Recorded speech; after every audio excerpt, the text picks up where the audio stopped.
Here is the statement and the proof of the fundamental theorem of calculus, the FTOC. So basically it says that given a capital F of x such that the derivative of capital F of x equals little f of x, and in this case capital F is called an antiderivative of f of x. It's the function whose derivative is little f of x. Then, in that case, the integral from a to b of f of x dx will simply be the antiderivative capital F evaluated at the endpoint minus the start point, f of b minus f of a. It's a very elegant theorem, very powerful. In the position, velocity, time model we've been using, this means that, let's say you have a velocity function in here, and you're integrating on a time interval from a to b to see what your position is going to be. It would just be the position at the end minus the position at the start, because d prime, the derivative of the position, equals the velocity. So it says exactly what you think it would be. This v of t dt are the rate times time. It's the little distance changes as you go from a to b for very small delta t's.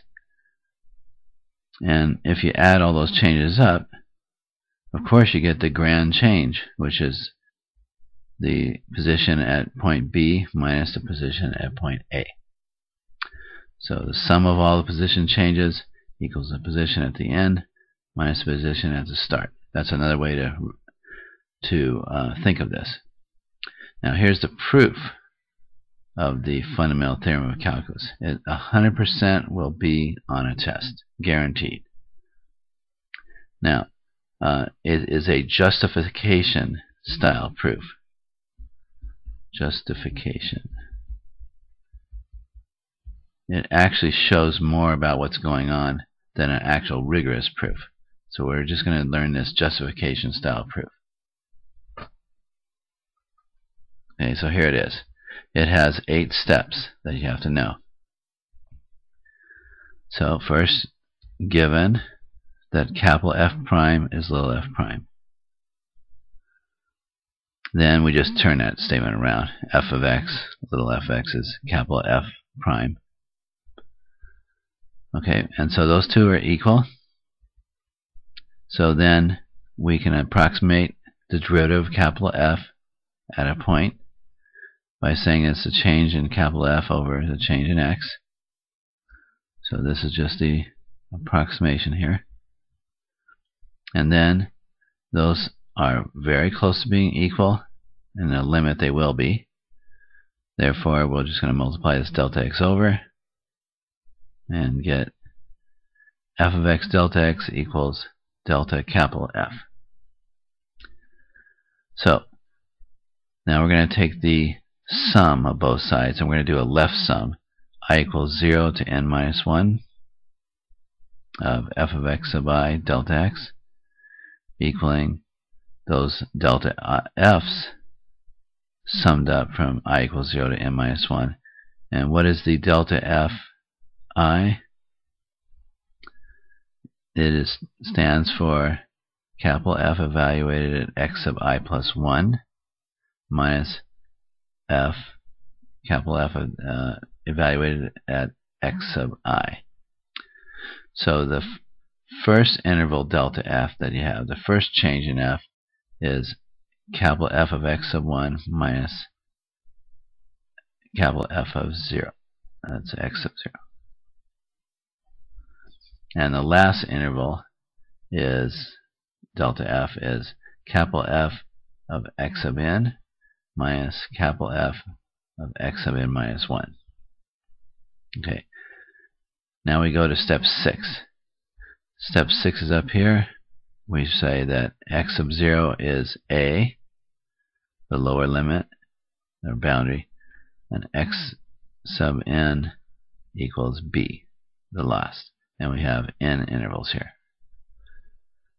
So we set up what is the sum as I goes to 0 to from 0 to n minus 1 of delta fi.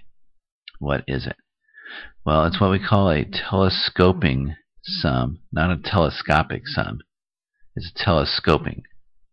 It means it folds out and contracts like a telescope. And so, what does that mean? Well, when I is 0, according to the way we define this delta fi, you have f of x1 minus f of x0. And then as I cranks up to being equal to 1, you have f of x2 minus f of x1. As I cranks up to 2, you'll have f of x sub 3 minus f of x sub 2 for the change in the capital F, plus dot dot dot, continue on that. The very last one for I equals n minus 1 would be capital F of x sub n minus capital F of x sub n minus 1. Now look at what happens. See this minus f of x0 here? There's nothing subtracting it, so it's going to stay. But look at the f of x sub 1. There's another one over here that's subtracted, so those cancel out. Look at over here. There is a subtraction of f of x sub 2 and a plus f of x sub 2. Those are going to cancel. So forth and so on. The f of x sub 3 is going to cancel out with the next one, and so forth, until you get to the end. There's nothing to cancel out the f of x sub n, and there is one before this that will cancel out the f of x sub n minus 1. So the only survivors out of this whole thing, like a telescope, it shrinks back to a short form, is this one, capital F of x sub n, subtract capital F of x sub 0. So that's this. And that's just f of b minus f of a, because x sub 0 is the a and x sub n is the b.